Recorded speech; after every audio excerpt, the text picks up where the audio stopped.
네, 여러분 안녕하십니까? 건국대학교 문화콘텐츠학과 유동환 교수입니다. 코로나 때문에 현장에서 배워야 되는데 이렇게 온라인으로 인사를 드립니다. 제가 맡은 주제는 지역문화 공간의 장소성을 활용해서 콘텐츠화를 어떻게 할 것인가 하는 고민을 여러분과 함께 나눠보도록 하겠습니다. 자, 제 소개부터 먼저 드리겠습니다. 저는 원래 철학을 공부했고요. 여러분들 그 자료 화면에 보시면 세 장의 사진이 보입니다.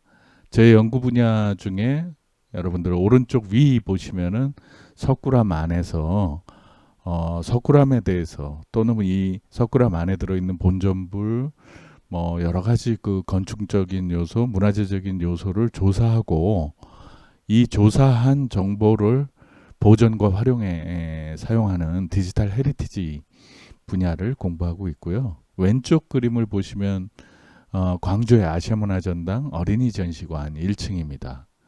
여기도 이렇게 판다가 보이죠. 예. 제가 전공하고 있는 공간 스토리텔링, 공간 콘텐츠 영역 중에 가장 많은 사례라고 할 수 있는 박물관 영역에 대한 공부를 하고 있고요. 오른쪽 끝에 보시면은 중국 광저우의 청룡그룹에서 만든 야생동물 세계라고 하는 동물원 테마파크입니다. 매우 아주 특이한 사례고요. 판다로 아주 유명하고 이 판다 테마파크를 설계하는 데도 참여를 했습니다. 제가 공부하는 세 번째 영역 테마파크 기획 설계 영역이고요. 이 세 가지를 관통하는 스토리텔링 부분이 이제 제 고민의 큰 영역이라서 여러분들 혹시 문화유산이나 공간 스토리텔링에 관심 있는 분들은 연락 주셔도 좋습니다. 자, 오늘의 화두는 이겁니다. 공간이란 대체 뭔가?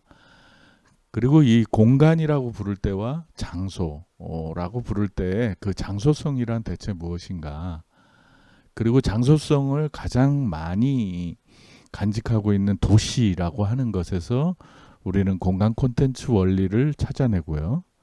그 공간 콘텐츠가 어떻게 작동하는가 하는 것들을 공간 스토리텔링의 측면에서 한번 규명해 보는 뭐 매우 간략한 강의입니다만은 이런 접근법도 있다라고 하는 거를 한번 고민해 보도록 하겠습니다. 자, 참고 자료는 크게 세 부분으로 나눴습니다. 첫 번째는 공간과 장소에 대한 개론적인 이해를 위한 책이고요. 네 권의 책을 이렇게 여러분께 소개를 해드립니다. 왼쪽 부분 공간의 장소부터 오른쪽에 공간혁명 이 네 권의 책을 권해드립니다만은 왼쪽이 가장 중요한 저작이지만 가장 어려운 저작입니다. 공간과 장소가 어떤 의미가 있는지 인문학적, 사회학적으로 어떤 의미가 있는지 찾아내는 그런 연구고요. 그 다음에 두 번째 책 장소와 장소상실은 본격적인 장소성에 관한 책입니다. 이 두 권의 책은 꼭 보셔야 되는 일종의 고전 명저 같은 거지만 읽기에 굉장히 힘들 수도 있는 그런 작품입니다. 그리고 오른쪽 옆에 두 권의 책 같은 경우는 매우 지금 현실과 맞물려 있는 사이버 스페이스라든가 공간 심리학이라든가 이런 이야기가 있어서 관심 있는 분들은 추가적으로 공부하시면 되겠고요.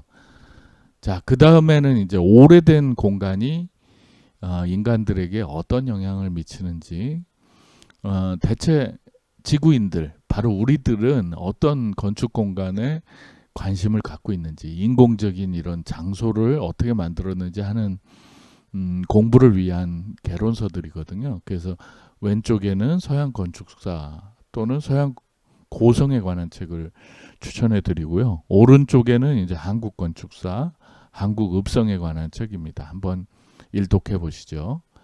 자, 마지막으로는 이제 공간 스토리텔링의 뭐 일정의 어떤 기본서 같은 책입니다. 크리스티안 미쿤다라고 하는 공간 컨설턴팅이라고 하는 직업을 갖고 있는 그런 분의 책이고요. 오른쪽에 들어있는 제3의 공간이라고 하는 이분이 만든 용어는 아닙니다만 제1 공간이 가정이고 제2 공간이 직장이라면 제3의 공간, 유희 공간이 있고 이 유희 공간에 어떤 의미나 가치가 현대화되면서 더 커지고 있다. 그리고 이런 공간에서 더 많은 소비를 하고 있고 그리고 더 많은 즐거움을 요구하고 있다라고 하는 거고요. 그 원리가 무엇인지 상당히 이제 건축과 마케팅이 혼합된 책입니다. 한번 일독을 권해드립니다. 자, 그러면 이제 몸풀기를 시작을 해보죠. 공간과 장소, 얼핏 보면 비슷한 듯 하면서 다른 단어죠. 영어로는 space 그리고 place 이렇게 나눕니다. 자, 어떤 의미의 차이가 있는지 한번 살펴보도록 하죠. 자, 공간에 대해서 모던 그 아키텍트인 그 르꼬르비지에, 근대 건축가인 르꼬르비지에가 이런 얘기를 합니다. 우리는 집을 지을 때 기둥을 세우고 칸막이를 치고 앞쪽에 입구를 낸다. 그리고 그 안에 우리를 지탱할 그리고 우리에게 영향을 줄 연속된 공간을 배열한다. 여러분 어디서 많이 들어본 이야기죠. 이 이른바 집을 짓는 과정을 기둥, 칸막이, 입구 그리고 그 안에 배치로 설명하고 있습니다. 오른쪽에 보시면 로지에의 원시 오두막집이라고 하는 회화 작품인데요. 로마 신화에 나오는 테르미니, 이른바 터미널이라는 용어의 원형이 된 테르미니 여신이 손가락으로 탁 가리키니까 집이 완성돼가는, 나무가 쭉 네 기둥에 나무가 자라고 가지가 뻗어서 지붕을 만들고 잎이 자라서 지붕을 덮고 하는 그런 실화적인 설명을 하죠. 자, 이게 지구인들이 생각하는 집이라는 공간입니다. 근데 여러분 한번 질문해 볼까요? 우주에 집을 지으면 어떻게 되죠? 바닥과 지붕의 구분이 있나요? 또 하나, 창문과 입구에 차이가 있을 수 있나요? 둥둥 떠다니는 이동체가 우리의 집이 될 수도 있고, 더 중력이 강한 곳 또는 더 중력이 약한 곳에 집을 지으면 어떤 모습이 될까요? 우리는 다른 생각을 해야 되겠죠. 자, 그런 의미에서 공간과 장소를 규정하는 건 굉장히 다릅니다. 여러분 보시면 집, 홈은 공간이라고 그러고요. 유동환의 집 또는 my home 이러면은 장소가 됩니다. 한마디로 말하면 스페이스, 공간은 객관적이고 물리적인 어떤 토대라고 말씀드릴 수가 있죠. 형태와 공간, 내부가 있는 거죠. 근데 플레이스는 그 형태와 공간에 인간의 경험과 관념 이런 것들이 서로 연결되어 있는 공간을 장소라고 그럽니다. 그래서 맥락 또는 컨텍스트가 관련이 되는 거죠. 여러분 오른쪽 그림에 보시면은 응팔이 나오죠. 영화가 드라마가 찍혔을 때의 그 공간과 그 드라마가 사라졌을 때의 그 공간, 드라마의 기억을 가지고 와서 보시는 분들에게는 장소가 되고, 그 기억이 없고 그게 그러한 행위나 기억이 사라져 버리면 공간으로 다시 환원돼 버리죠. 자, 이런 공간에 대한 설명 중에 제가 읽어본 그런 작품 중에서 공간을 가장 잘 설명하는 그런 구절이 바로 노자도덕경 제11장에 나오는 구절입니다. 여러분 오른쪽에 이 노자 선생님이 이런 질문을 합니다. 옹기 그릇의 재료가 대체 뭘까요? 그러니까 찰흙이라고 말하는 사람은 눈에 보이는 유형적인 재료를 본 거죠.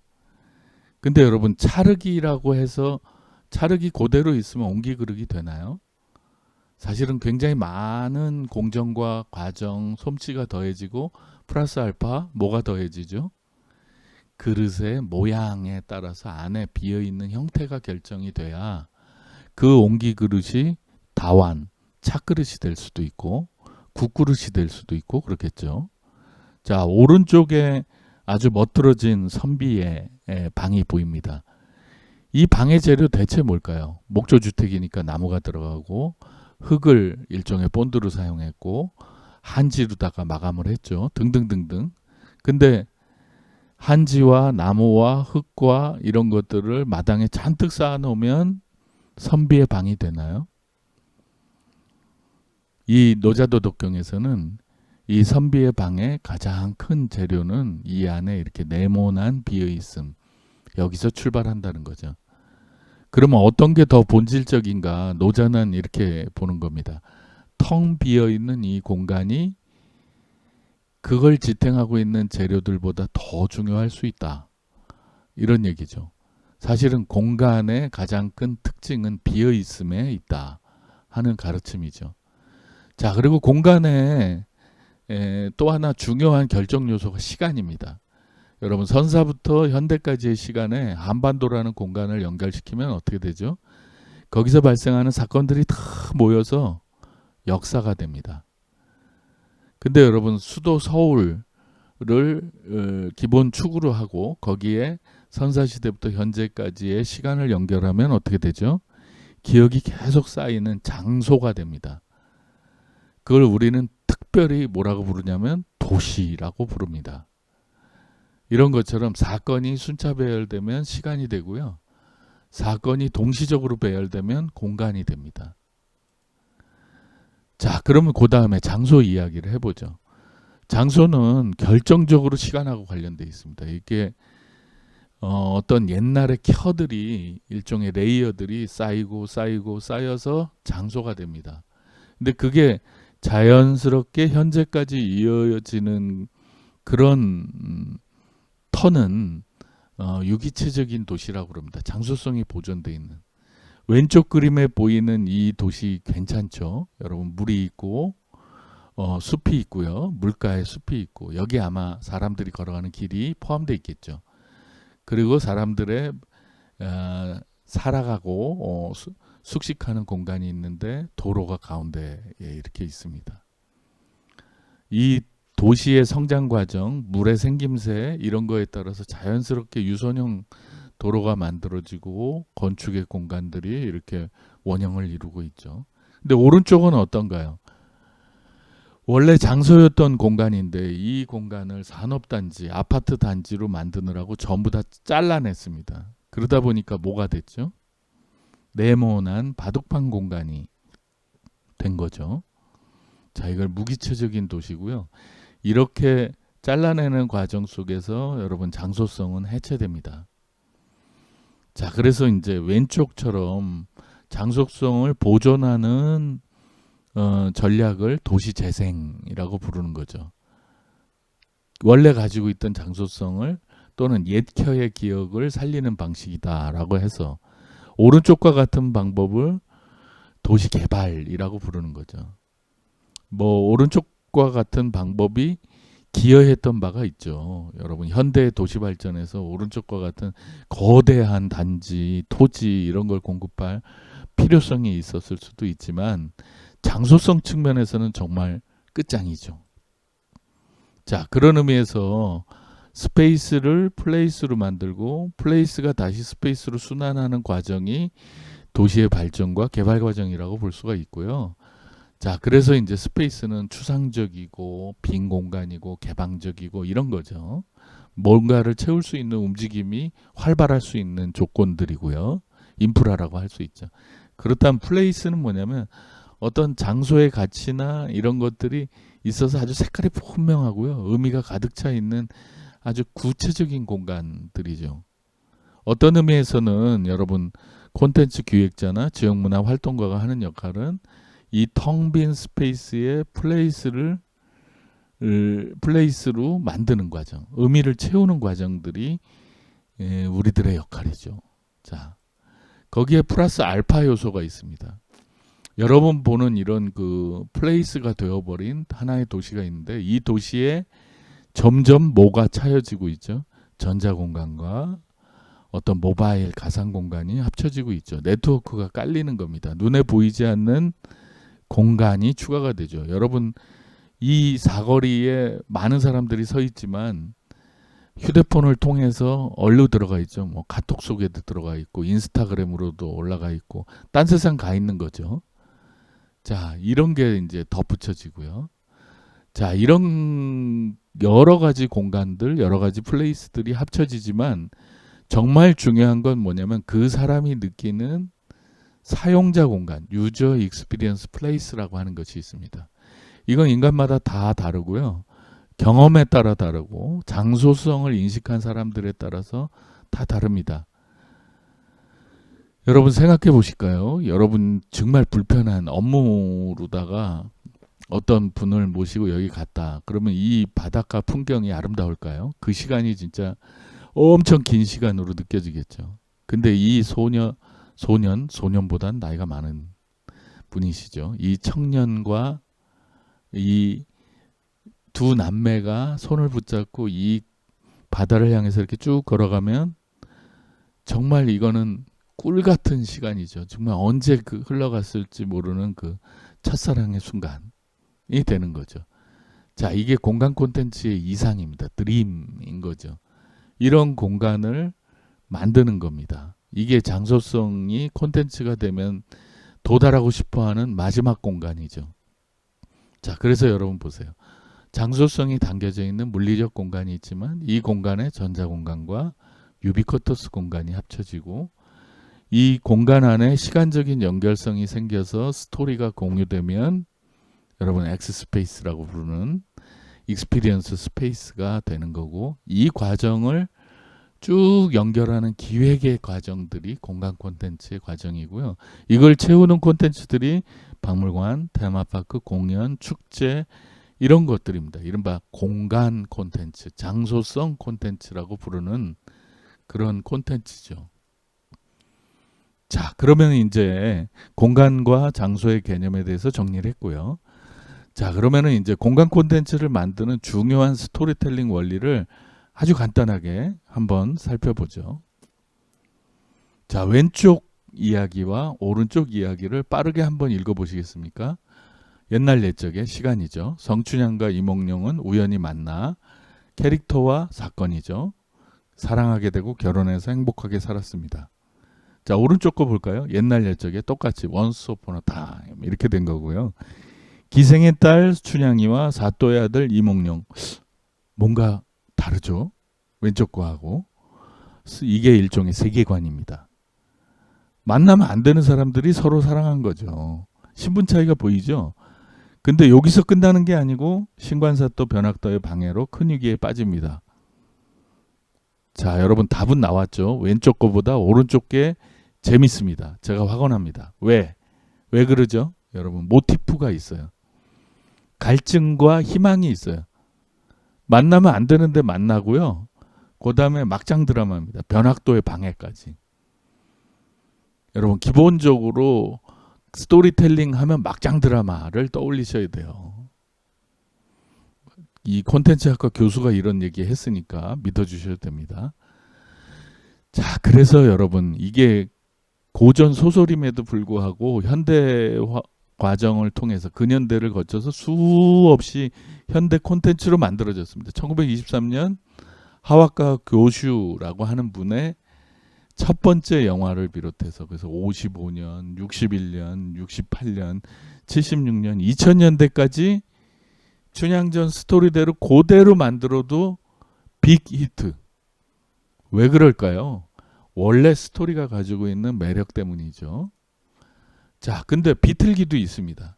이경춘 감독의 탈선 춘향전, 마당극 형태라고 그러고요. 방자와 향단이라는 작품도 있습니다. 상당히 현대화되고 풍자가 되고요. 또 하나 주인공이 바뀌었죠. 방자와 향단이로. 캐릭터 교체인 거죠.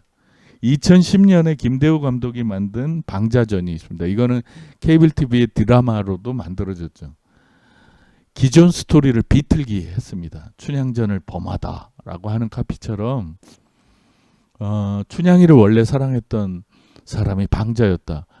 뭔가 개연성이 훨씬 높아지죠. 비슷한 계급에다가 그리고 또 하나 음모론도 여기 포함되어 있죠. 이 포스터 보면 여기에 몽룡이가 이렇게 탁 그림 속에 등장하고 있죠. 얘가 나쁜 놈이었다. 이렇게 나오는 거죠. 재밌어집니다. 자, 이런 것처럼 여러분 보실까요? 좋은 이야기, 오래된 이야기, 어떤 의미에서는 여기다 장소성 이렇게 넣을 수도 있고요. 그 오래된 이야기를 관객과의 상호작용 속에서 녹이고 그걸 특정한 장소성이나 놀이성하고 연결하는 겁니다. 그래서 이 뒷부분, 텔링 부분이 스토리라고 하는 원자재, 이른바 옷감으로 치면 원단을 옷으로 만드는 과정, 이게 무대 의상이 될지 파티복이 될지 드레스 코드를 맞추는 과정이 텔링이라고 보면, 여러분 지금부터는 광주든 어떤 지역이든 어떤 이야기를 발굴하면 그걸 가공하는 과정에 더 많은 방점을 찍어야 됩니다. 텔링이 없다면 콘텐츠도 없는 겁니다. 자, 그런 의미에서 이야기의 장소성을 구축하는 요소가 거의 동일합니다. 첫 번째, 좋은 무대입니다. 어떤 이야기의 흔적이 담겨져 있는, 시간과 공간이 녹아져 있는 무대를 발견하셔야 되고요. 그 안에서 좋은 모티프, 희망과 욕망과 행동을 하고 싶어하는 인물을 발견하셔야 되고, 그 다음에 그 인물이 이 무대 위에서 펼쳐내는 위험한 사건, 이게 필요합니다. 이거 행동과 관련돼 있죠. 그리고 이 무대와 인물과 사건을 통해서 뭔가 전달하고자 하는 주제, 메시지가 있어야 되는 거죠. 이걸 완성하면 이야기입니다. 여러분, 주제가 생략되면 포르노가 됩니다. 특정한 무대에서 인물이 펼치는 그냥 몸 놀림에 불과해지죠. 근데 이걸 지향하는 어떤 주제가 있으면 여러분 이게 스토리셀러가 되고 베스트셀러가 되는 거죠. 자, 그래서 이제 아리스토텔레스의 시학 이래로 스토리텔링 그러면 레디 액션입니다. 여러분들은 왜 자꾸 지식, 이야기를 글로 된 어떤 정보를 얻으려고 그러죠? 그래서 이런 겁니다. 사랑과 연관된 욕망의 이야기를 특정한 사건에서 풀어내야 되고요. 그래서 정보보다는 욕망이, 욕망보다는 사건이 더 재밌고요. 그리고 캐릭터가 진행하려고 했던 어떤 행위를 읽어내셔야 됩니다. 그래서 주인공이 알고 있는 것을 알려고 하지 마시고요. 주인공처럼 살아보고 싶어 하세요. 그래야 좋은 스토리텔러가 됩니다. 그러니까 여러분 어떤 장소를 가보면 이 장소에 어떤 선교사가 왔었고 이 선교사가 그 당시에 조선시대 근대인들을 만났을 때 어떤 고민을 했고 뭐 하는 거를 지식으로 이해하지 마시고요. 선교사의 입장이 돼보거나 아니면 인생 처음으로 파란 눈을 가지고 있는 선교사를 만난 누군가가 돼보거나 이런 게 필요하다는 거죠. 여러분, 그래서 이 사진 한 장, 의병의 투쟁을 모습을 그린 이 사진 한 장이 여러분 미스터 션샤인이 된 과정을 한번 생각해 보세요. 작가가 그런 거죠. 자, 여기서부터 스토리텔링이 시작이 되고요. 근데 이 스토리를 만드는데 공간이 어떤 역할을 하는지 한번 단계적으로 찾아볼까요? 첫 번째는 공간이 원래 가지고 있었던 자기 이 미션대로 스토리의 배경 역할만 하는 경우. 근데 배경 역할도 굉장히 중요하죠. 여러분, 센가치히로 행방불명, 이게 무대죠. 여러분, 이 앞에 이 조그만 소녀가 돼지가 돼버린 자기 부모를 찾아서 이 안으로 들어갑니다. 자, 여러분 뭐 일본 여행 해보신 분들은 이렇게 엄청나게 좋은 온천 가보신 분은 많지 않으시죠? 근데 여러분 이 온천 다층으로 돼 있고요. 이 안에 연기가 확 올라오고 있고 미로 구조로 만들어져 있습니다. 미야자키 하야오에 의해서 일본의 전통 온천이 재탄생한 거죠. 자, 그리고 미야자키 하야오가 이런 공간을 꿈꾸게 된 자극을 준 현장의 공간이 또 하나 있죠. 대만의 지우펀, 금강마을이죠. 여기 정말 미어 터지게 갔었는데 언제 갈지 다시 모르겠죠. 자, 이걸 보고 센가치히로 행방불명의 이 무대를 미야자키 하야오가 이렇게 스케치했습니다. 여러분 보세요. 지하를 향해서 가는 길이 있고 온갖 그 수증기가 넘쳐 흐르는 그 안개 속에 목욕탕 공간이 있고 미로 구조가 있습니다. 미로에 여러분 별표 10개쯤 하세요. 그 다음에 동굴에 별표 20개쯤 하세요. 자, 이런 공간이 이야기를 만드는 좋은 공간입니다. 끝을 알 수 없는 뭐가 튀어나올지 모르는 공간과 직면하는 겁니다. 자, 그러면은 이런 그 엄청난 동굴이나 뭐 온천이나 이런 것만 매력적인가요? 자, 여러분 보세요. 뉴욕 공공도서관의 모습이죠. 아주 전통적인 도서관의 모습이죠. 이 할아버지들 정말 열심히 책 보고 계시죠? 자, 근데 이게 투마로우라고 하는 영화 속에서 뉴욕에 있는 생존자들이 살아남는 공간으로 이렇게 돼 있습니다. 아들을 살리기 위해서 기상학자인 아버지가 이렇게 찾아오는 모습으로 돼 있죠. 여기 생존자들은 어떻게 되죠? 얼어 죽는 분도 계시지만 이 안에 있는 책을 불사르면서 살아남죠. 무대가 사건과 결합한 겁니다. 그래서 더욱더 인류가 살아남는데 지식도 중요하고 이 지식을 통해서 인간이 또 살아남을 거다라고 하는 암묵적 메시지를 전달을 하죠. 자, 투마로우입니다. 자, 근데 공간이 스토리의 주인공이 되는 경우도 있어요. 여러분 여기서 쾌수천이죠.